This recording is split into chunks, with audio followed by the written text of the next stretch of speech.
Greetings to all of our Word on Fire followers. You can see I'm in one of the most famous places in the world, St. Peter's Square. We're here for our first day of filming in this beautiful city.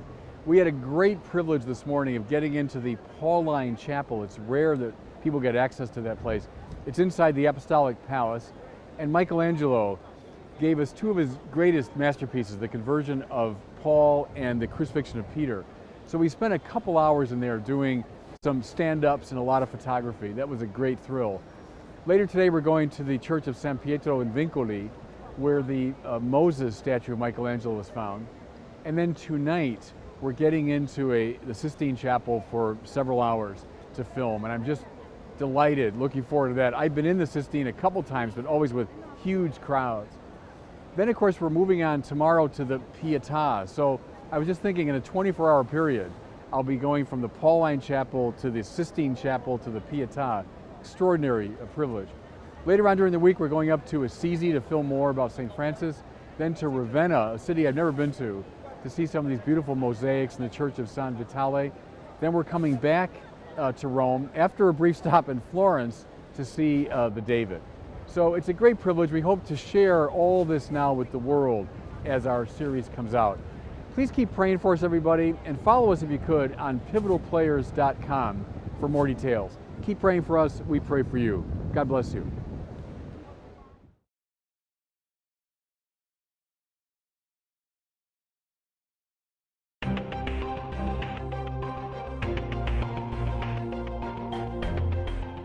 Welcome back to the Word on Fire show. I'm Brandon Vaught, the host, and joining me is the Bishop of Catholic Social Media. We're going to talk about that title here in just a second. Bishop Barron, welcome. Hey, Brandon. Always good to be with you. Hey, before we get to the topic of today's show, which is a bishop's guide to social media, I want to talk about two super exciting interviews that you just did. Now, this podcast episode is going to be airing a little later in December, so by then these interviews will have already aired. But I'm talking, of course, about your interview with Ben Shapiro and Dave Rubin. Talk a little bit about those two experiences. Yeah, they both were good. They're based here in the LA area. And I've been on Dave Rubin's show before, about a year and a half ago.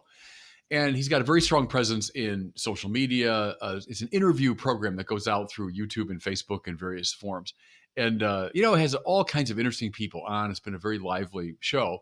And, of course, Ben Shapiro, I'd never met before the interview. Same thing. He has a strong, social media presence. And he does a very high-level interview program for Sundays.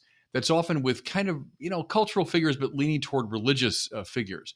So I was, delighted to be asked to be on both those programs. Shapiro was especially kind of high level. I mean, he had a whole set of questions about philosophy, about theology, about the relation between Judaism and Christianity. So I found it, really stimulating, really interesting. And then Dave Rubin had me on with Rabbi Wolpe, who's one of the best known rabbis in the country, based here in LA. So we talked a lot about, again, religion, society, Judaism, Christianity, secularism, all those topics. So I enjoyed both conversations a lot. What is it about these sorts of interviews where you're not in a churchy space, you're not, interviewing on a Catholic radio station, God bless them, as good as they are, of course. What is it about these sorts of opportunities that particularly excites you? Yeah, and you just said it there. It's the what we call the odd extra, the moving outside of the walls of the church into the wider cultural space. And I'm very interested in that. Catholicism at its best always has been interested in moving outside its own kind of narrow framework and addressing the wider culture. So, Dave Rubin has announced himself really as a non-believer. Ben Shapiro is a very devout Orthodox Jew. I say two great people for a Catholic bishop to be talking to. And I was happy, by the way, that with both Shapiro and Rubin, we did that. I mean, we talked about Christianity in relation to like an Enlightenment view of the world in Dave Rubin's case, and a Jewish view of the world in Ben Shapiro's case. So anyway, I found that great. And odd extra, the church that, as the Pope says, goes out to the existential margins. In some ways, people like Dave Rubin and Ben Shapiro are kind of some of the major thought leaders, if you want to use that term, of today. You, of course, would be described the same way in the Catholic space. It reminds me, at the risk of being a little grandiose, of the way that Thomas Aquinas interacted with Maimonides and Aristotle and the great thinkers of other religious traditions. it seems you've said this many times, you want to bring back that sort of Mhm. engagement where we're not just sort of blandly tolerating each other, but we're interacting, we're talking and discussing our differences.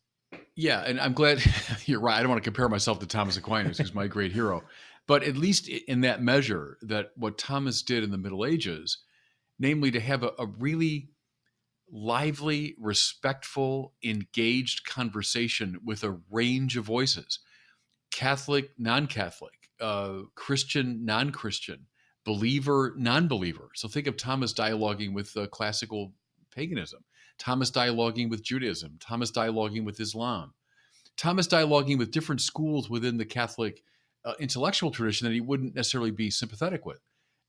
Good, that's the model.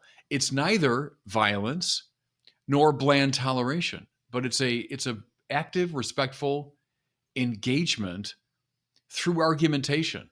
And I think that's really a good thing, an important thing in our society and our church today.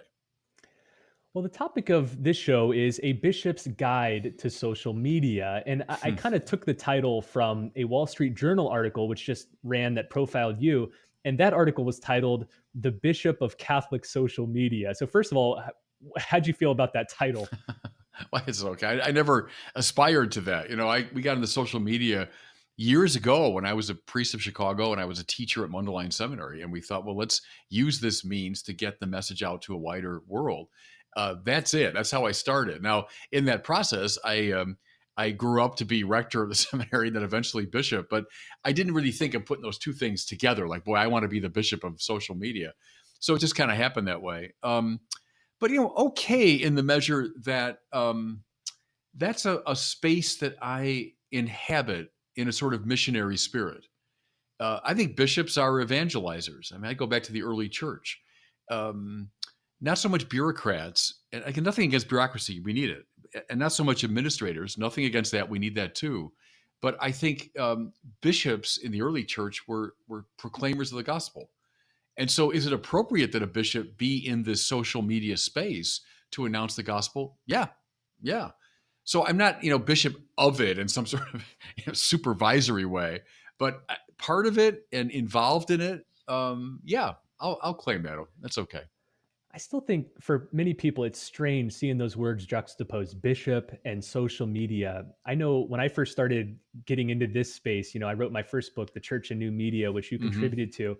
And that Yeah, book sort of launched me around different conferences and tours. But everywhere I would go, whenever I would give talks, most church leaders, virtually all priests, and every bishop that I talked to was really skeptical and nervous yeah. about social media. It seems, though, that the tide has slowly changed. Have you Hmm. seen that among some of your fellow bishops and priests? Yeah. Oh, yeah. Because people just got used to it. The social media, as you and I have both said many times, is the Areopagus of today. So Paul goes into Athens, this great cultural capital. He goes to the place where opinions are being shared and where everyone is engaged in public debate. Well, that's where he went. That's where Saint Paul went and got in that conversation. And there's so much to like about that story, but what happened is that Paul was almost exclusively repudiated. I mean, almost everybody scoffed, laughed, walked away, right? But the tiny handful that remained were some of the seeds of European Christianity, which meant the Christianity that went all over the world. So my point is, we go into our Areopagus as Paul went into his, knowing all the dangers, knowing all the drawbacks, knowing that we'll be attacked and repudiated and laughed at by a lot of people. Um, okay, but that's the missionary call. It always has been difficult. It's always been painful. It's always been a great challenge, but that's where we go, you know? Now, you've been on social media for the past 10 years or so, and not only as a producer, you're not only producing content, but you use these tools. You got the Facebook app and the YouTube app on your Yeah, phones. I mean, you use them almost every day. So I wanted to get your feedback as a social media user and yeah. maybe pull out some of your experiences. So, first of all, what's your general view of social media? Good, bad, mixture? What's your take? Yeah, it's a mix. Like everything else in human experience, it's a mix of good and bad. I think every day I experience what's wonderful about it, and every day I experience what's bad about it. But that's okay. That's the way it goes in our fallen, conflictual world. Everything human goes bad to some degree. The best things, think of the best achievements of humanity. They're all corrupt, at least around the edges, because we're sinners. Those who invent them, those that use them are sinners. So that's not surprising. So I experience it every day, I'd say, as a mix of good and bad. How about specifically on YouTube? That was one of the first platforms that Yeah. you started using. And more specifically, how about the comment boxes of YouTube? What have been your experiences there? Well, again, I say both good and bad. I've often mentioned that in the beginning, I didn't know there were comment boxes. That was sort of new to me. But I've never sympathized with the disable comments thing, even though you get an awful lot of negativity in those comment boxes. I still believe in them, and I've experienced again every day and over the years many times the positive side, which is a real engagement with people that is intellectually and even spiritually constructive. You do a video, someone responds 94.8% of the time negatively, right? People rarely write in to say, my goodness, did I like that video? Thank you, Bishop. I mean, that's just extremely rare. So it's almost always someone saying, hey, okay, well, I got a little foothold now. I know, okay, here's what's bugging you. And maybe I can, nuance this thing or clarify something. And sometimes, and I can show you, really good conversations have ensued. Once we get past the kind of emotional static, do you know what I mean? I got nothing against the emotions, don't get me wrong, but there's a static quality to emotion. Anger and I'm insulted and and both sides do all this business. It's like, all right. Can we let that clear? Now, what's at stake here? What claim are you making? What's the counterclaim I'm making? Which of us do you think is at least relatively right about this? Once we clear some of the static, we can actually get at that. Less so today because I don't have as much time, but years ago when I first started, sometimes I'd have these long conversations. Since somebody was thoughtful in the double sense of that term, they were smart and they were considerate, that we could actually make some progress. We could actually say, yeah, this is really clarifying some important things about the faith. So I like that in the com boxes. I think that can be a really constructive thing. And the com boxes can be awful places, as you and I both know, and everyone knows that. Sometimes that emotional static I talked about can be just like a firestorm. It can just turn into nothing but two egos hurling invective at each other, confirming each other in their very worst qualities, So I get that. And as everyone has said, social media allows that worst of us to come out, because, and see, at least now, I mean, you and I are seeing each other. We're able to talk to each other. I can see, there's a human being sitting over there in Orlando, and if I say something really wounding to you, I might even see it reflected in your face, Well, that is a good constraint upon it. But we can't do that. It's just words appearing in a com box. And which of us can be sharper, smarter? Which of us can express hurt feelings with more anger? Once that happens, it's just, okay, there should be a referee, to throw a white flag and say, okay, all right, that's the end. No more of this conversation. It's going nowhere good. But as you know, there isn't a referee. And so sometimes these things can just go on and on and on and produce nothing but smoke and heat and anger, See, that's why we need a bishop of Catholic social media to adjudicate. Oh yeah, that's my job to throw the penalty flag. Boy, I'd be busy man. Your mitre to kind of hook people as they go off the. I'd be a very busy man. And that's part of the problem too. Is there you are, you're in your home space, you're in a comfortable setting, and all you got to do, if you know how to type, is it just takes you a couple minutes. At least years ago, you'd have to sit down and write an angry letter. You have to put it in an envelope and put a stamp on it, address it, send it to a magazine or a newspaper. Now just boop, fire something off, So that's the shadow side. One thing I struggle with is I totally agree that the anonymity of the internet tends to inflate and stir up all of this anger and animosity and venom. But from an evangelistic perspective, I also know that there's a certain power in allowing people to be anonymous online. I've seen it when I converted to Catholicism. I didn't know any other Catholics. Yeah. Was a little nervous about the fact that I was looking into Catholicism, but I could do it sort of secretly online. And I know a lot of people engage your content that way. Can you talk a little bit about the value of Yeah. the anonymous culture? Yeah, I think so. And I'll tell you, this story has been told a number of times to me. Someone will write to me and say, I didn't get on the comment box, but I paid very close attention to it. When you were engaging that guy, remember a long time ago about that argument for God's existence thing? I'm like, vaguely. Well, the person will say, I was like just waiting on every word, what's he going to say? And what's the right response to that? And so in a very anonymous way, this person was actually benefiting from this evangelizing that was going on, maybe even despite myself. There was an evangelizing going on, and someone anonymously, very silently out there in cyberspace was benefiting from it. And yeah, someone who might be too shy ever to say, I'm going to call or I'm going to write to Bishop Barron, well, they can jump on, and if things aren't going well, okay, just get off or delete my comment or something. So yeah, I can see it inviting someone in a very non-threatening way to get into the conversation.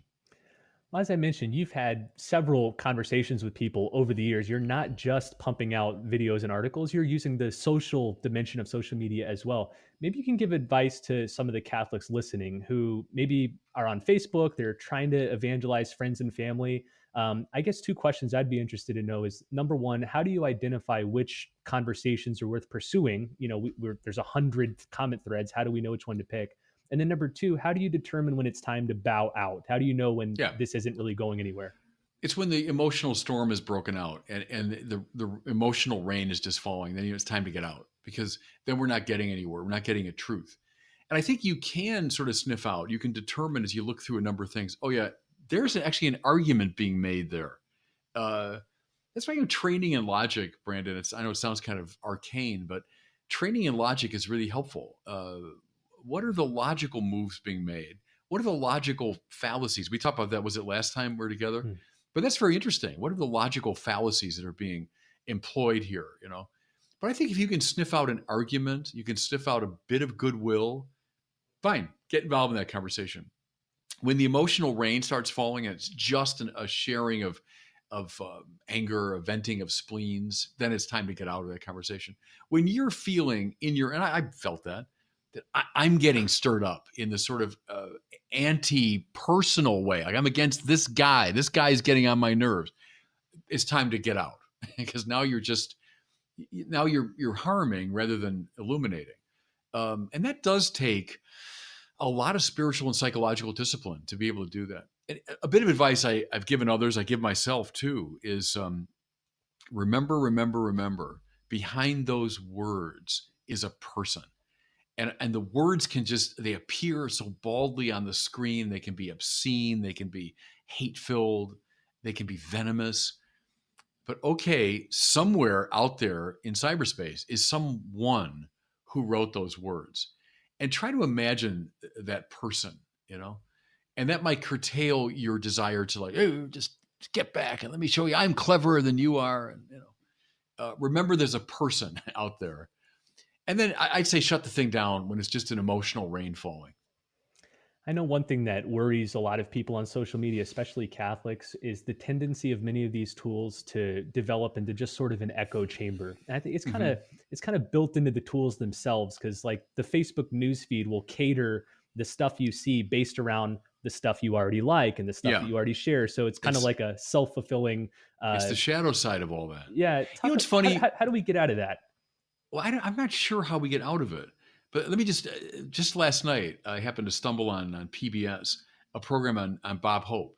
Now, younger people don't even remember who Bob Hope was, but when I was a kid, Bob Hope was he was older man, but his career was still going. And one of the most popular entertainers of the 20th century, period. But here's what struck me, is they were saying how Bob Hope was, in some ways, even before Johnny Carson and those people, doing topical humor. Like he kind of make fun of politicians and all this. But as you watched him, and I remember this from Bob Hope, it wasn't this sort of mean-spirited, sharply political attack. It was more playful, and it was kind of, the silly side of things, or it was sort of making little light banter. Now, the reason is Bob Hope had to appeal to everybody, right? He was one of the few programs on TV. I remember that when I was a kid, boom, boom, boom, boom. You had 4 channels on TV, basically. So when Bob Hope came on, Bob Hope couldn't appeal to like some little tiny swath of the conservative audience or the liberal audience. He would appeal to everybody, in a way that made us gentler. See, now though, with such niche audiences, so I'm a comedian, I'm appealing to this one extreme left feather of the left wing of the political conversation, or the right feather of the right wing. That's demeaned us in a way, and it's contributed to, as you say, the echo chamber. So the handful of people that believe this narrow perspective, I'll tell jokes to them that they'll like. And then the handful of people on the other side, who are the comedians who would speak to everybody? That everybody, like Carson too is a good example. Johnny Carson had to appeal to the whole country. He couldn't be like polemically Republican or polemically Democratic. And that's a problem. The specification of the audience has led to some of this polarization. One question I have is, when you look at the earliest Christians, they were able to grow so quickly because they were distinct. They were different from the surrounding culture, and people noticed the magnanimous way they loved people, or the way they cared for the poor, the orphan, the widows. Do you think there's a distinctly Christian way to use social media? What would that look like? It would look like love, and you're right. If people from the outside are watching and listening to us Catholics talk, and all they hear is bitter polemics, that'll attract nobody. Even if they say, "Oh yeah, I think his argument's right," it'll attract nobody. You do it with love. Love means willing the good of the other. So I'm trying to tell the truth. Let's say as an evangelist, okay, good, but the truth in love, veritas in caritate. If I'm telling the truth but not in love, people aren't going to listen. But if they sense, oh yeah, this is a good-hearted person who really wants others to know this truth that he's found very winsome, good. I think they will find that appealing. So just as we reached out in the early days to the poor and to the sick, we cared for the newborns, which ancient Roman society often didn't. That made Christianity very attractive. So the manner of our dialogue can be attractive or unattractive evangelically. If we fall into ranting and raving at each other, we'll attract nobody outside of our little narrow conversation. I want to invite you to put your spiritual director hat on now. I've talked to a lot of priests recently who have told me that they've seen an enormous rise of people coming to them both for pastoral counsel and for confession with issues related to social media. Mm-hmm. You got the addictive quality of social media. A lot of people are worried that social media is crowding out their spiritual life. They say, I check my phone first thing in the morning. It's the last thing I look at night, but I don't really pray anymore. What spiritual counsel and advice would you offer Christians in regards to these tools? We should do a whole program on this because I think it's super important, Brandon. I just read an article recently. Now, where was it? But the author was making, I thought, very wise suggestions about, for example, when a family sits down for dinner, there's a basket next to the table and everybody puts their phone in the basket. Just so we make sure that while we're together, we're actually going to talk to each other and look at each other. That there be, I remember a good colleague of mine at Mundelein Seminary, the great Father Larry Hennessy, had a little tiny, it wasn't an hourglass, it was like a 15-minute, timer. And he said whenever he goes on the computer, social media, he would turn that over to make sure that he would only spend 15 minutes on it. I think some of those disciplines are really good. And I totally get how addictive these screens are. And, just as certain restaurants produce their food in a way that's meant to be very addictive, so the purveyors of social media know how to do that. They know how to produce this thing in such a way that you're just drawn into it. I think everyone that's ever been on social media knows this thing, the whole clickbait. When someone will throw a little ad and, hey, look at these pictures of whatever it is, and oh yeah, let me look at that. And all they're doing is trying to draw you into this world of ads, et cetera, et cetera. Well, and you're drawn in, and then you realize after 5 minutes, what am I doing? Why am I looking at this ridiculous ad that's telling me nothing of any importance? But it's drawn me in, just like hey, here's a piece of candy. Oh yeah, a piece of candy. That sounds good. So I get that. I think the addictive thing is the most dangerous part of it spiritually. Now, at the furthest edge, pornography. But see, but even I'm shy of pornography is all kinds of other forms of addiction, I think, where the social media draw us in. And I know that experience of almost like you have to like shake your head, like, all right, I got to get out of that world, put that thing away, you know? And yeah, I think in this article I referred to, she mentioned, is the first thing you do in the morning to go on your phone, then you got a problem. That before you greet your children, before anything, you're on your phone. Now I know emergencies and all that. We all get that, but there's something the matter. So we should do a whole program just on how to avoid these addictive qualities. Well, as we near the end here, I got a handful of rapid fire questions. So I just want to fire these off and get you like 1-word, 2-word responses. Okay. All right. First off, favorite social media platform? Maybe a tie, YouTube and Facebook.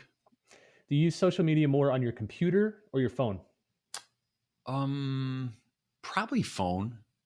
Phone. Favorite person or group to follow on social media? Who do I follow on social media? It better be Word on Fire. I do have Word on Fire app on there, No, and I think when I go through the Facebook feed sometimes, like, what's going on? And I have a number of things there that some of the Catholic news stuff, like I use it for news a lot. Like, what's going on? What are people talking about today? So maybe just that news. One thing you like most about social media? Well, I think first of all that it's newsy. It's a way of getting plugged in. I feel more plugged in when I've looked through social media, and then I would say connection. That it is at its best a way of establishing connection. It's almost along the lines of Teilhard de Chardin's noosphere. When Teilhard dreamed that one day there'd be this kind of web. I think he even used that word, the web, that would connect all of us to everybody else. And it's as though the whole planet became like an organism, like a brain. And it was a fantasy when he was talking about it. But in a way, it's come true, hasn't it? He never thought it was possible, but within 50 years, it came true. So I think that connectedness. How about the one thing you most detest about social media? Yeah, addiction. And it's that feeling. I can almost summon it now. That feeling I get when I like, all right, put that thing away. You've been looking at a lot of nonsense now for the past 20 minutes, and just put it away. The addictive quality, the way it takes us away from the world, and I've I'll confess to it. Sometimes you're out with people and we just do it now so naturally. Like, oh, email came. Well, I mean, what are the odds that email is of such importance that you got to look at it? It's from the Pope. He needs me right now. Yeah. What are the odds that the Pope is emailing you to say there's a 99.987% chance that email could be looked at later, right? But yet, isn't it true? It's the addictive. Oh, the bell went off. The buzzer. I felt the buzzer. I have to look at my stupid phone, But I do it because I've become conditioned that way. I hate that about it. I hate what it's done to us, Not a few people have compared it to a slot machine. Like the odds are really, really, really small that I'm going to win this. Yeah. Cha-ching, cha-ching. It's exactly right. But we all sensed it. You're having an in-depth conversation with someone, and then his you can hear it maybe. There's someone email came. Well, big deal. Who cares? Look at it tonight, But I do the same thing. All right, let's close with this question. As a Catholic bishop, what's one bit of advice that you wish to give all Catholics who use social media? Do it with love. And don't sentimentalize that word. Love means to will the good of the other. So when you're on social media, just think that. Am I doing this with love? Am I willing the good of the other as I'm involved in this world? Or am I using it as a tool of ego aggrandizement? So love. Always think, I might even recommend, put that up on your computer. To love is to will the good of the other. Okay, so make sure when you're on social media, that's what you're doing. That's my advice. All right.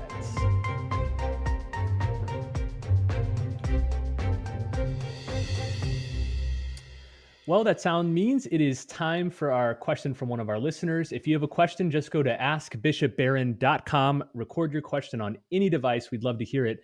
Today, we get to hear from Rich, who is from your Archdiocese of Los Angeles. And good. he's asking about the recent interviews you did with Dave Rubin and Ben Shapiro. So here's Rich's question. Okay.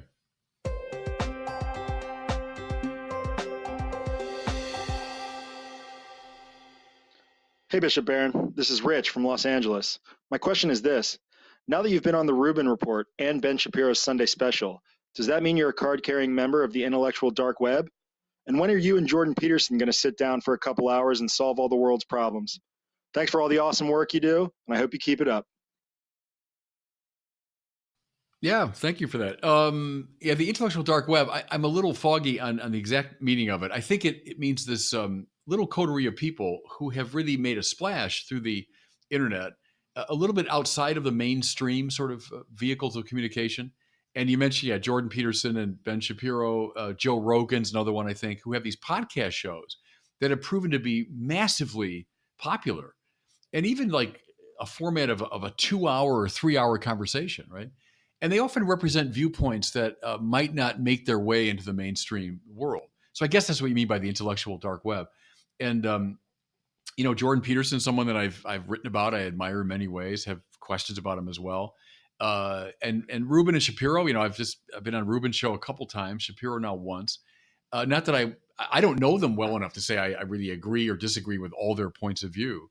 Am I happy to be in that conversation? I say, yeah, sure. In the measure that these are, decent people who are exploring things that might not get explored otherwise. So to that degree, I suppose I'm happy to be, part of it. I don't think I'm part of some grand conspiracy. Believe me, they're not like reaching out, say, hey, come on, join our intellectual world.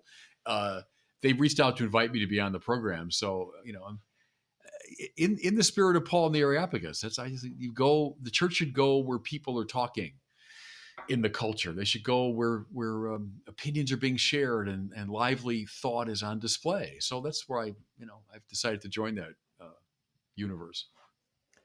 Well, I know we get this question at least a couple times a week. When is Bishop Barron going to sit down with Jordan Peterson? And so to everybody listening to this, we are working on it. We've got some good leads. We've been talking with Dr. Peterson's people. We're hoping to do a big event in 2019.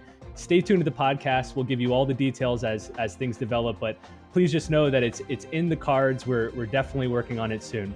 Well, Bishop, I want to thank you so much for joining us to talk about this important subject. I'd like to thank all of our listeners for listening to this episode. And stay tuned. We'll see you next week right here on the Word on Fire show.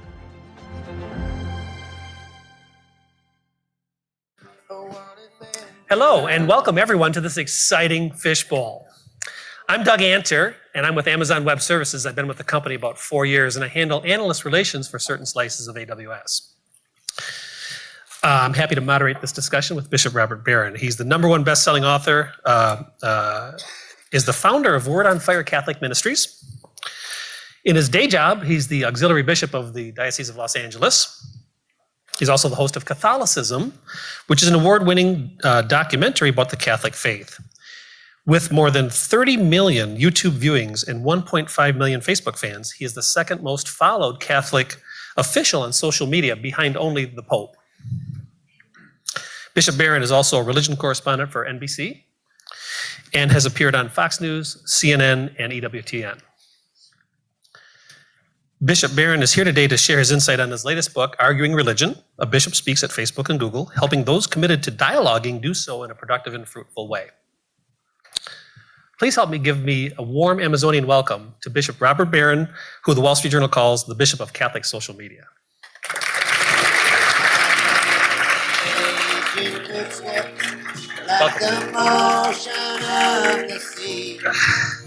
Welcome to Amazon. Bob Dylan, I can hear that. You like that? Yeah. What's that song? What's the name of that song? There's Every Grain of Sand, I think, which is, his greatest religious song. I'm a big Bob Dylan fan, so they wanted to have a song with Bob's as I came up. It's your walk-up music. Yeah. I like it. Well, let's get right into it. For those who don't know, what does it really mean to be the auxiliary bishop of Los Angeles? Well, the really big archdioceses like, New York, Chicago, LA, the bishop can't do all the work himself. So we have 5 million Catholics in LA. So in the big dioceses, they'll often give what they call auxiliary or helper bishops. So I'm in charge of one of the 5 pastoral regions of LA. I'm in charge of Ventura and Santa Barbara counties. So I'm a helper bishop. I do the work of, governing and teaching and sanctifying that a bishop does, but under the aegis of the archbishop. Well, so one does not grow up, I'm assuming, correct me if I'm wrong, wanting to be the auxiliary bishop of Los Angeles. How does that That's happen? what I always wanted. When I was 10 years old, I wanted to be auxiliary bishop. How does that happen? Kind of walk us through that process, please. Well, it's a funny thing about becoming a bishop in the church is the person becoming the bishop knows absolutely nothing about it. There's a long process of kind of screening that goes on. Names are surfaced. They go to a guy called the Apostolic Nuncio, who's the Pope's representative in Washington. That he brings the names to the bishop's congregation in Rome, who then forward their suggestion to the Pope, who makes the appointment. But this whole time, the person in question knows nothing about it. So if you had talked to me 3.5 years ago and said, you're going to be the auxiliary bishop of Los Angeles, I'm from Chicago. It would have been the furthest thing from my mind, believe me. You've spoken to other major tech orgs. It's in the title of your book, right? Yeah. So what was the genesis, the catalyst to make you write this book on this topic? Well, yeah, the topic, arguing religion, that's really my whole point. I think when it comes to religion very often in our society, there's sort of a binary option that's not helpful. Namely, either you blandly tolerate all religious points of view or you privatize them. Or on the other hand, you violently impose them. So we're so legitimately afraid of violent imposition that most of us opt for bland toleration or privatization. Let's not talk about it. What I'm saying is, in between those two extremes or beyond them, is this very healthy space called arguing about religion. It's not violent imposition, nor is it bland toleration. It's a real intellectual engagement of religious ideas.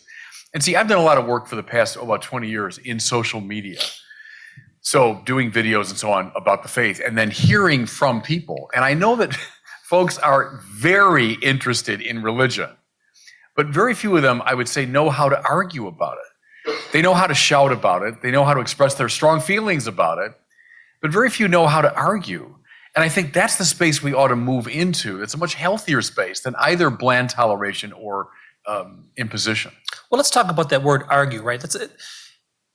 It's a potent word, right? Yeah. It's not discuss, it's not debate, it's argue, right? Can you fill us in a little bit why you chose that word? I did, see, for this reason, that on the one hand, argument is a nonviolent thing.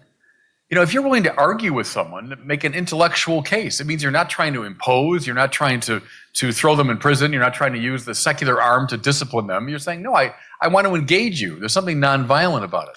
At the same time, as opposed, for example, to merely discussing, argument assumes there's something at stake. But I think something is true, and I think you should find it true as well. So I'm not just going to discuss my private conviction and listen to your private conviction. I'm going to say, no, I think this is the right way to think about it. So it's both a nonviolent term, but also a little edgy term that tells you something's at stake. I see. And so recovering the ability to argue about religion, I think, is key. Years ago, one of my theological heroes is a Methodist theologian called Stanley Hauerwas. And he said, one of the most important needs in the churches today is to learn again how to have an argument about religion in public. Okay. And his point was, we've so privatized the operation. That we whisper our religious convictions among ourselves, our fellow adepts, or we privatize it. No, argument's a public reality. If I'm arguing, I'm making a case, and I'm submitting myself to your judgment and analysis. Good. We should learn again how to do that, and that's why I wrote the book. Well, it must be working because I've heard it's the #1 new release on both the Catholic and atheism categories on Amazon. Yeah. I was happy about that. No, I'm happy about that because, see, I'd be happy to argue, and I've been doing it for a long time, arguing with the atheists. I don't like just reacting emotionally, And one of my problems is so much of the new atheist critique amounted to a lot of that. And they just kind of emotional expression. And then those who were trying to respond did the same thing. Can we have a real argument about these matters? And I think we can and should. Well, it's a contentious world, right? It seems to be hard to do that, right? You write that I know that people are quite adept when it comes to shouting about religion, but Yeah. very few know how to constructively, rationally, and I think this is word that really caught my eye, helpfully enter into a conversation about religious matters. And so, give us the tools if we want to do that in public. Yeah, and that's what the book really is about. That's the substance of it. One thing I'd say, one of my great heroes intellectually is the Jesuit philosopher Bernard Lonergan. Lonergan was a priest, philosopher, but he was also a mathematician and a scientist at a pretty high level, and wrote on epistemology, so the whole philosophy of how we know, right? Lonergan said, any rational person on any subject, if he or she submits to these four criteria, will do okay. Namely, he said, be attentive, be intelligent, be reasonable, and be responsible. Now, here's what he meant. So this is anyone. You're talking about physics, about psychology, about botany, about religion. Be attentive. What's there to be seen? Don't selectively perceive. See what's there to be seen. Open your eyes and your ears. What's out there? What are the data, right? Second level, be intelligent. And see, for Lonergan, that meant seeing the form, looking for patterns of intelligibility. Think of a scientist here forming hypotheses, right? So here's a phenomenon. Well, what is that? What causes that? What might that be? Well, it could be this, could be that. You form hypotheses. That's called intelligence. An awful lot of people in every area of life, they might be attentive to the data, but they're not very intelligent about it. They don't form hypotheses. But then a third level, and here's where argument really comes in, Lonergan says. The third level is what he calls reasonability. Be reasonable. Okay. That means make a judgment. Which of your bright ideas, so there's all kinds of possibilities, all kinds of hypotheses, which of your bright ideas is in fact the right idea? This is the moment of judgment. And see, judgment, think of our word decision. When I make a decision, that's related to a Latin word meaning to cut. Right? Because it means you're cutting out certain possibilities and saying, no, this is the way to understand it. Be reasonable. And then finally, he says, once you've made that judgment of what's the truth, be responsible. Live in accord with that judgment. If those four imperatives are in place, and I agree with him here, any reasonable person should be able to talk about any subject, including religion. That gets touchy sometimes on certain topics. You mentioned some of the challenges of the church that are sensitive, and that cause a wide range of emotions. How do you navigate a conversation about a very public concerns, such as, for example, abuse by leaders of the church? Yeah, well, because that's a huge issue, and you're right that it gets in the way very often of doing what I'm suggesting. Yeah. To have a real religious argument when we're going through a time of corruption in the church to a degree. The sex abuse crisis has hovered over the whole of my priesthood, basically. I was ordained a priest in 1986. And in Chicago, where I'm from, the first wave of the crisis hit in the early 90s. So most of my priesthood has been under the cloud of the sex abuse scandal. And I get people's frustration and anger about it. I'm frustrated and angry about it. What should the church do? Be as transparent and clear and honest as possible. Address the issue as forthrightly as we possibly can at all levels. The perpetration, the cover-up, all of it. So that's what I want. That's what I want, and I think that's what the vast majority of bishops and priests in the country want. But sure, it can obfuscate the possibility of having a real discussion about religion if people's understandable feelings are in place about it. So we have to deal with it. But something else I would say, Doug, is St. Paul's famous distinction. When Paul says we hold this treasure in earthen vessels. And this is the ancient church now. This is Paul's church, founded in the mid-first century. What's the treasure? It is Christ. I'd say the eternal life and the great truths about God. That's the treasure. But it's held in these very fragile and very flawed vessels called human beings and human institutions. And so I would urge people to keep that Pauline distinction in mind. Yeah. The treasure remains the treasure, even when it's being held in very imperfect vessels. I get it. But I get it. I get people's frustration and anger, certainly.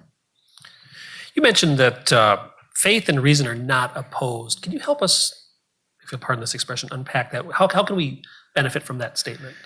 Yeah, it's something that's now I'm speaking out of the Catholic intellectual tradition. We have always felt that faith and reason go together. We do not want to drive a wedge between faith and reason. There was a very early figure in the church called Tertullian, and Tertullian said, "What has Athens to do with Jerusalem?" And what he meant was, what does philosophy and science have to do with faith? And he was saying that in favor of Jerusalem. Like, why are we bothering with Athens? The great Catholic tradition, though, has said no to Tertullian consistently over the centuries. It says no to that option. We think the two of them belong together.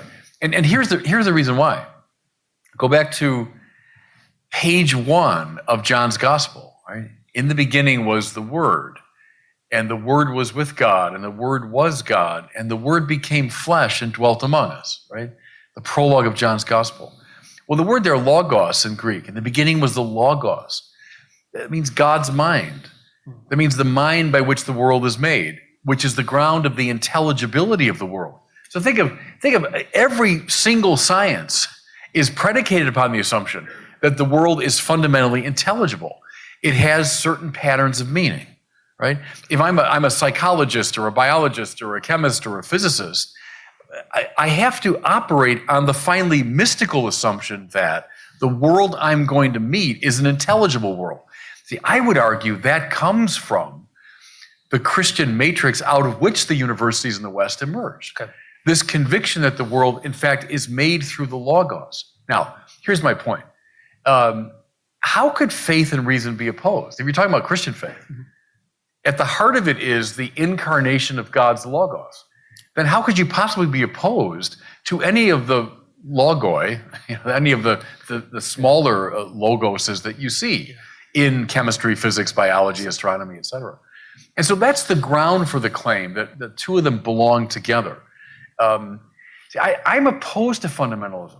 Fundamentalism obviates argument, right? If I'm a Christian or a biblical fundamentalist, well, I'm not going to argue about religion. I might be able to shout about it or impose it or say, believe it or not, but I'm not going to argue about it. But if I accept logos as a basic principle, then I can and should argue about it. And I can also include all the forms of intelligence that are grounded in this intelligibility. That's the Catholic approach to it. No better exemplified than in St. Thomas Aquinas. You mentioned him a lot in the book. And reason. He's my great touchstone on these things, Okay, great.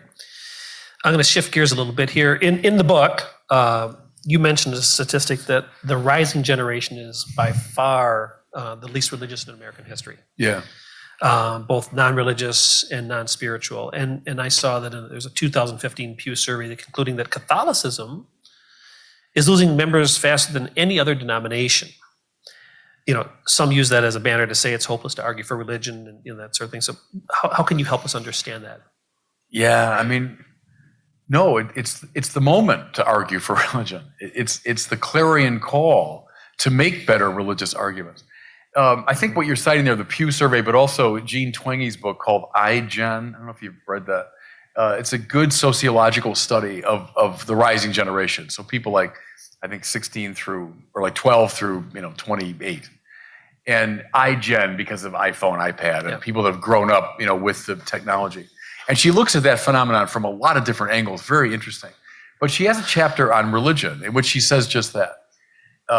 For a long time, like when I was coming of age, a lot of people said, well, yeah, I know young people don't go to church anymore, but they're still religious or spiritual, meaning they believe in God, they believe in life after death, they believe in fundamental moral principles, grounded in the scripture, et cetera, et cetera. And that was held for a long time by a lot of sociologists. She's arguing that that's increasingly not the case, that this youngest generation is no longer either institutionally religious or spiritual.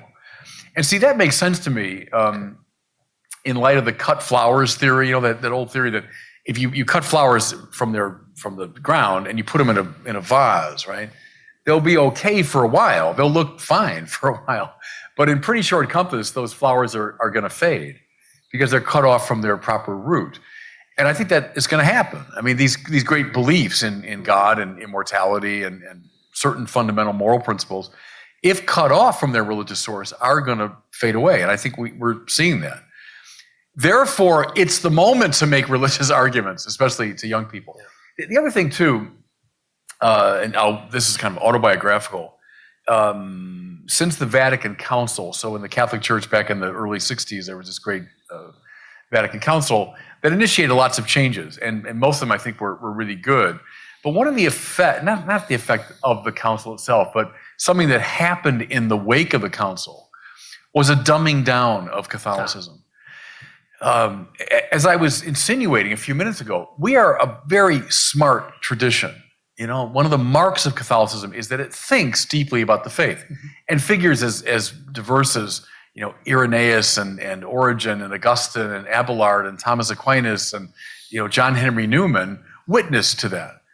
But in the years I was coming of age, we presented a very dumbed down version. Religion was largely about feelings. It was largely about kind of expressing, you know, what's in you. We put a great stress on social justice, which was good, but we stopped thinking deeply about some of the other issues. And I do think in some of those surveys you cite, we're seeing the bitter fruit of that. If you keep dumbing down the faith, and now we've had a couple generations where we've done it, you're going to get a lot of young people who don't know much about religion, don't think about it deeply. So this is the moment to argue, you know, not the moment to retreat. Well, even some spiritual leaders, right, have I think been, or well, I don't say I think, but have shown examples where maybe they could have done a better job. In the book you mentioned, even you point this out, you mentioned where when Bill Maher, when he was interviewing Ralph Reed, you know, and Bill told Ralph that religious people accept all sorts of things based on no evidence whatsoever, and Reed agreed with Maher, right? Reflecting on what Ralph Reed did, was his approach too polite, right? And how does that politeness factor in, right? Are we too polite? Yeah.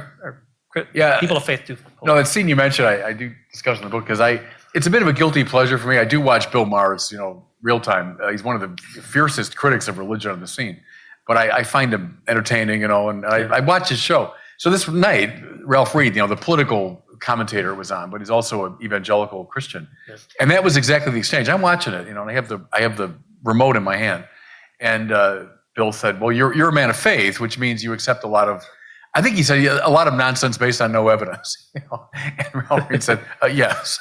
Well, I wanted to throw the remote at the screen. I mean, because that's precisely what faith is not. In other words, from now my Catholic perspective, faith is not accepting things on the basis of no evidence.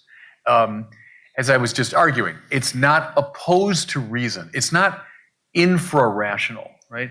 What's below reason, that's superstition, or it's credulity, or it's naivete, or whatever. I'm against that. I mean, I don't think any thoughtful religious person wants anything like that. And to identify faith with the sub-rational, forget it. I mean, that's fundamentalism. So what is faith? The classical answer is something that's supra-rational. So push reason all the way to its limit. Go all the way with reason. Reason as much as you want. And at the limit, what lies beyond reason is where faith comes in. Now, just to make that clearer, because this has always helped me as an analogy,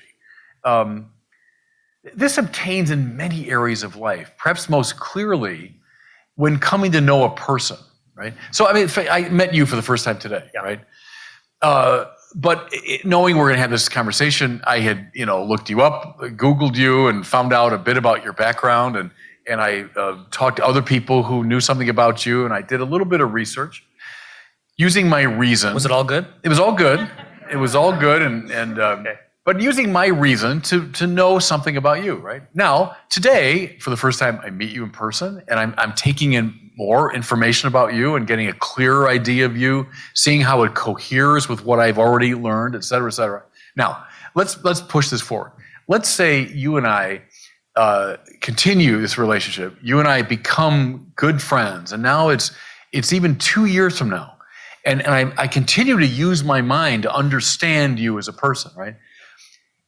But at one point in that relationship, this is true, I think of any great friendship or a marriage or whatever partnership, is at one key moment, you're going to say something that reveals your heart to me that I could never have figured out from a Google search or from talking to people or reading your blog or even those 2 years of conversation, until you decided to reveal something about your deepest heart. I'd never have access to it. And at that moment, I've got to make a decision. Do I believe you or not? Right? Do I accept that or not? It's a leap. Well, to a degree it is. But see, it's not an irrational move, because let's say I do say, yes, I believe that. Why? Now, why? Because I've come to know you over such a long period of time. What you've said goes beyond what my reason can reach, but it's not out of line with what my reason has learned, not inconsistent with it. In fact, the very consistency lends credence to it, right? I think that's a very exact analogy to religious faith. Can I know a lot of things about God based on reason? Yeah, I say. Coming out of the great Catholic intellectual tradition that argues about God's existence, argues for it, comes to conclusions about certain attributes of God, et cetera, et cetera. Can I, as Paul says, looking around the natural world, learn a lot about God? Yes, I would say. But let's see, the claim of biblical religion is that God has spoken. Now, don't literalize that. I mean, the voice from the cloud is a symbol of what I'm talking about. But that God has revealed his heart to us. At that moment, I've got to make a decision. Do I accept it or not? And that's where faith functions, it seems to me. Not on the near side of reason, superstition, stupidity, naivete, but on the far side of reason. What lies, and you're right, a kind of leap, Kierkegaard's language, a kind of leap beyond reason, but not out of step with it. Okay. And I think that's key to clearing up a lot of confusion about religion. You've given us a lot of tips on how to argue religion. Is there a time that it's just the right thing to walk away? And what would that be? To walk away from the discussion about religion. Oh yeah, from a conversation about it? Yeah. When things get out of control and Yeah, I got nothing in the world against emotions. I like emotions. But in the context of an argument, that moment when it happens, when emotion has so taken over that the two parties are not really interested anymore in the truth of things. Right. And I'll confess it. I'm in the confession business, right? That when I'm on YouTube, I'm in dialogue with somebody and we're debating, and in the beginning it might be, pretty controlled, but then as things are kind of heating up and people start saying provocative things, and I find myself either getting hurt or desiring to, get back at that guy and say something a little more clever. Okay, it's now become dysfunctional. It's no longer an argument. It's now a shouting match. Yeah. I think at that moment it's probably best to step away. Yeah.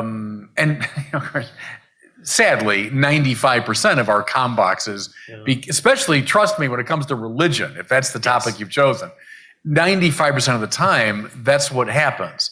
It's probably best to walk away. I'll tell you one thing I do. It's just it's designed to kind of warn myself. Is when I'm addressing somebody in a comm box, I almost always say friend, comma, and then respond. It's to remind myself that behind those words, which are often very harsh or obscene or insulting, somewhere out there in cyberspace, there's a person. There's some human being.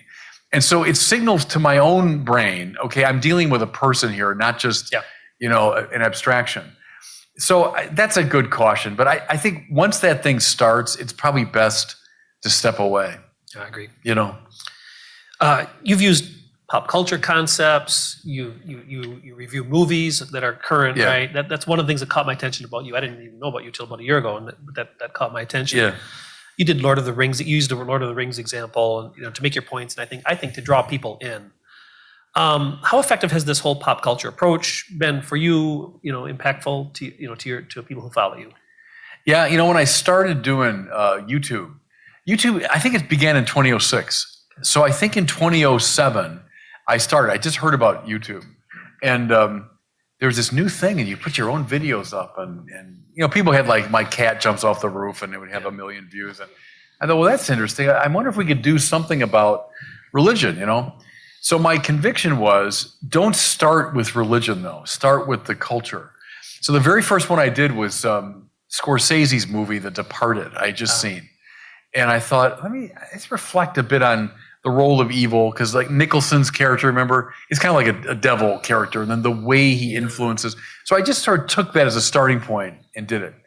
And in those early days, I had no idea. We just put it up on YouTube, and I remember thrilled when we got 100 people watched the video. I was thrilled, My mother watched it. I was delighted. So that became a conviction of mine, to begin more with the culture than with the content of the faith, but to draw people toward it. Now, my inspiration there was from the church fathers, so the ancient church. They used a phrase I love, the semina verbi, which means seeds of the word. So again, remember Logos, right? Yeah. If Christ is the Logos, then any Logos, small l, is going to reflect him or lead back to him or be connected to him. So the sciences, that's true. Philosophy, that's true. But also the arts, are a form of Logos that can lead us to the Logos. So the seeds of the word are everywhere. And that's a deep conviction of mine, that Christianity, which has played such a huge role in the formation of Western culture, even though in its sort of integral form, kind of blew up for different reasons, but its pieces are all over the place. And they pop up, sometimes surprisingly, in the culture, both high and low. So part of my strategy has been to find those seeds of the word and say, hey, look, like, for example, you mentioned Lord of the Rings, but Gran Torino, the Clint Eastwood movie, which I saw when it came out, and I just knew, get off my lawn, and there's this. But man alive, there's no better, in my judgment, there's no better presentation of what they call the Christus Victor theory of salvation than that movie. That's an ancient theory that Christ has, by his sacrifice, exposed the powers and disempowered them. Watch that movie again with that in mind, where Eastwood is clearly this Christ figure who gives his life. Remember, as he lies dying, he's in the attitude of the crucified Jesus with the rosary in his hand, having sacrificed himself, and in that process exposing the wicked figures and thereby liberating this kid that he was trying to liberate. That's precisely the logic behind the church fathers as they looked at the cross of Jesus. So I watched the movie thinking, well, how about that? And raced home to do a video on it, because that's certainly a seed of the word. It was made in my hometown, Detroit. That's right, Detroit. Yeah. He talked about Clint Eastwood, and he wasn't very tolerant when you meant "get off my lawn." Right? Let's talk about tolerance. Right? You've mentioned that in some way, it's the word intolerance is today's biggest cultural sin. Right? Yeah. What does tolerance mean to you, and how can people be tolerant while still holding strongly to their beliefs? Yeah, I think that's right. Say that toleration, probably most people today, is the supreme value, right? That we should be tolerant of each other. I much prefer the term love. Love is the great Christian or biblical value. To love is to will the good of the other, right? That's what it means. It's not an emotion primarily. It can be accompanied by emotion. But love is an act of the will. It means to will the good of the other. That's what God is. God isn't tolerance. God is love, right? So to will the good of the other should be present in everything we ever do, period. Period. So what's best about toleration in the sort of secular modern framework, what's best about it is it can be a face of love, right? So if I'm propagating a religious point of view, and that's my job, I'm a Catholic bishop, I'm an evangelist. But if in that process, I'm not willing the good of the other, I'm violent, I'm imposing, I'm brutal, I'm using secular means to manipulate and dominate people. If I'm doing anything like that, I'm not engaging in an act of love. See? So in the measure that toleration means love in all that we do, I'm completely in favor of it. Here's my concern about it, though, is toleration can be a sort of bland way of talking about this reality. I'm not interested in being tolerated. I want to be engaged, you know? We tolerate things that we don't really agree with. You know, I don't really like that, but I'm willing to tolerate it. I'll put up with it. And I get that for other reasons. I can put up with things I don't agree with. But see, I want to move beyond that. I want to move to the level of real engagement. And my fear is that the rhetoric of toleration can lead to a sort of bland indifferentism.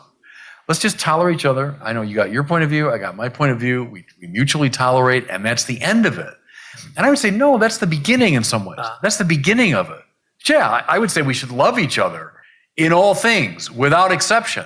But now, hey, I got something that I think is right and that you'll benefit from. And I want to share that with you. And let's really engage around that question and not just settle for a bland toleration. That's my concern about it.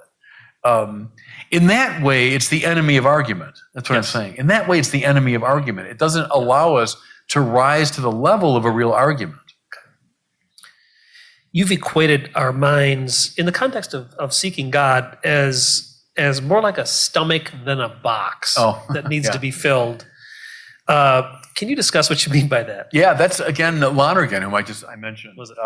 I love that image. Lonergan says, the mind is, you come into life is empty. We talk about the tabula rasa to change the image, the blank slate, the mind. The mind's empty, but he said, not like a box. It's empty like a stomach. And what he meant was, a box is just dumbly empty. It's just empty, waiting for something to be put into it. But see, a stomach can be empty, but it knows what it wants. See, the stomach is hungry for something. Think of like this whole body is the stomach's way of finding what it wants, right? It's empty, but it's not dumbly empty. It's intentionally empty. It knows what it's going for. So in a similar way, the human mind and the heart, the human spirit is empty at the beginning of life, but it knows what it wants. It's wired for something. Now, this is a broader discussion, but what does the mind want? It wants the truth. So that's why we're here. I hope, that people are here because we're interested in the truth. Now, when your mind finds the truth, let's say you get some idea from me today, you say, oh yeah, okay, I think that's true. Are you satisfied? Well, obviously not. You want more truth. The more you find out, the more questions emerge, right? The mind is restless. It moves upward and outward, seeking. And finally, not just any particular truth or even a collectivity of particular truth. What the mind wants, this is Lonergan again, what the mind wants is to know everything about everything. It's hungry for truth with a capital T, if I can put it that way. It wants the unconditioned truth. What does the will want? Think of our wills. Our wills want the good. We seek for justice. Or even like here, I'm seeking something good. I hope you are too. And we achieve it. But then is the will satisfied? No, it just gets started. Then it wants greater good, greater justice, greater.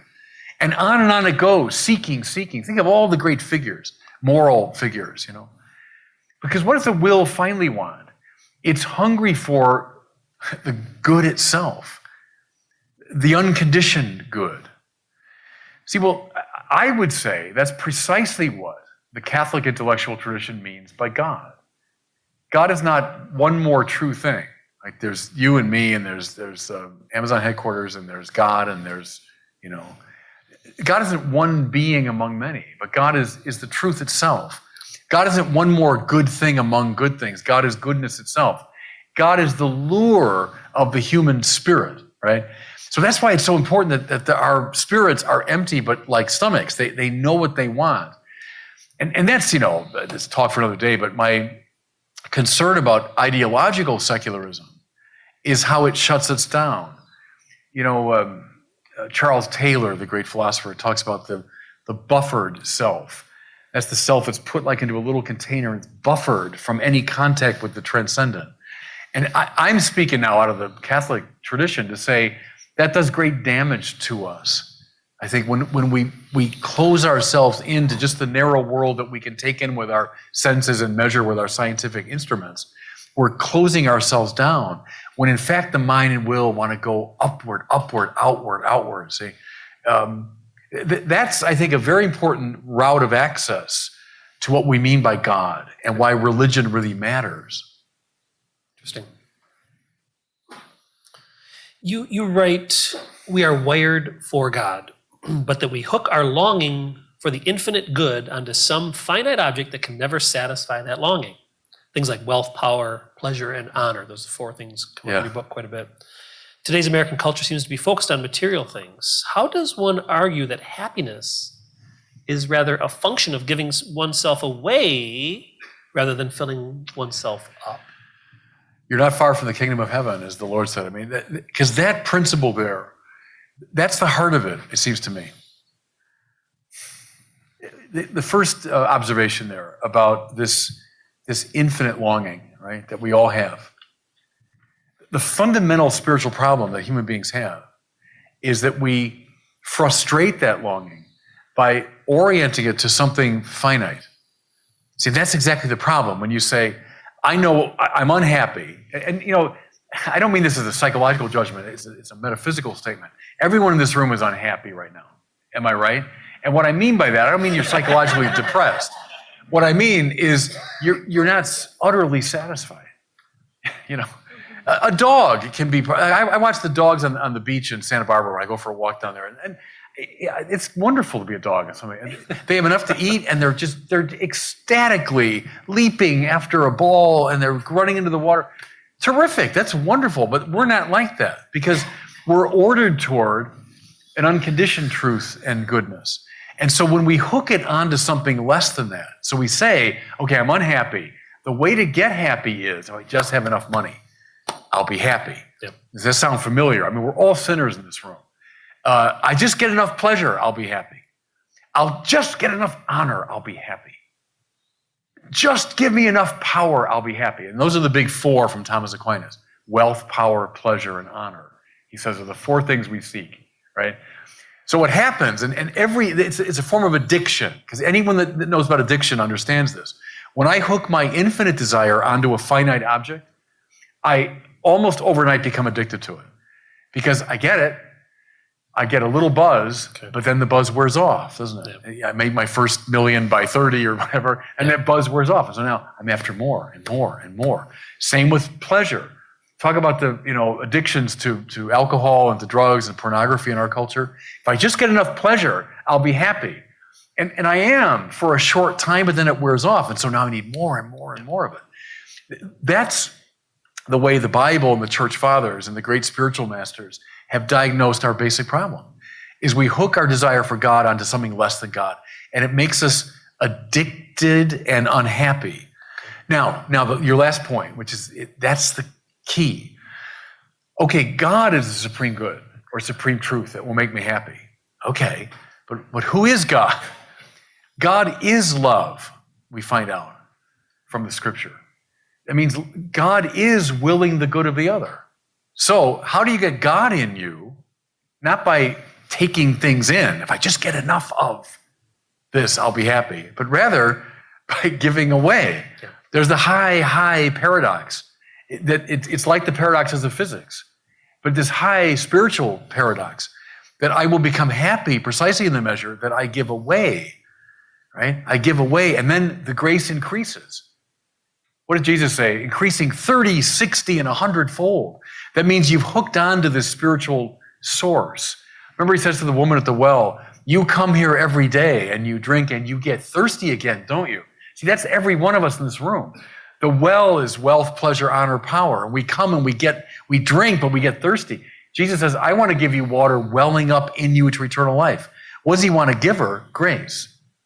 Now, give that away, give that away, give that away, and you'll find happiness. That's the great wager of Christianity. Everything else is a footnote, seems to me. That's the great wager, the great principle. In the measure that religion fades away. See, that's why it's not just a theoretical thing. In the measure that religion fades away, those truths are going to fade away. And that's really deleterious to the culture, it seems to me. Okay. Very thought-provoking. We've got time for one more question before we open it up to questions from the audience. You'll see microphones on either side. Please come up so that folks on the live stream can actually hear you ask your question. Here at Amazon, we live, eat, and breathe our 14 principles, right? Let's bring the concept of principles to arguing religion. Can you name a few principles that people should be girded by when they argue religion? One or three. Yeah, in a way, our whole conversation's been about that, hasn't it? Yeah. But, like avoid fideism, which is this separation between faith and reason. Avoid that. That'll undermine argumentation. Avoid voluntarism. That's an old philosophical term. It means the overcoming of mind by will. And we see that a lot in our culture, that things are true because I want them to be true. Well, in the measure that I say that, I can't argue anymore. Hey, I want this to be true and you want something else to be true. Well, then what do? So voluntarism should be avoided. Avoid scientism, I say. What's that? It's not science. I love the sciences. But scientism is the reduction of all knowledge to the scientific form of knowledge. When you do that, you rule out the possibility of arguing about things that are not scientific. I would say philosophy and art and literature and religion reveal truths. They're not scientific, but they're rational. Scientism gets in the way of argumentation. I'll say one more. I just learned this term, by the way, I really like it. We all know a straw man, right? You make a straw man argument, you make the weakest form of your opponent's argument, then you knock it down, right? Yeah. The opposite being steel man, right? To steel man someone's argument is to make it as strong as you can. That's really good, and it's right out of St. Thomas Aquinas. When you read Aquinas' great works, he'll list the objections to his position first. Okay. And the objections are articulated in a very pithy and very convincing way. He steelmans the opponent. Now then he responds to them, but he doesn't engage in strawmanning. I find, like on my internet stuff, it can be very useful to gain someone's trust and to advance the argument, to steelman it. Say, what I hear you saying is, and then make it as strong a case as you can. I think that advances the thing and shows great respect for people. Great. So that's a principle too.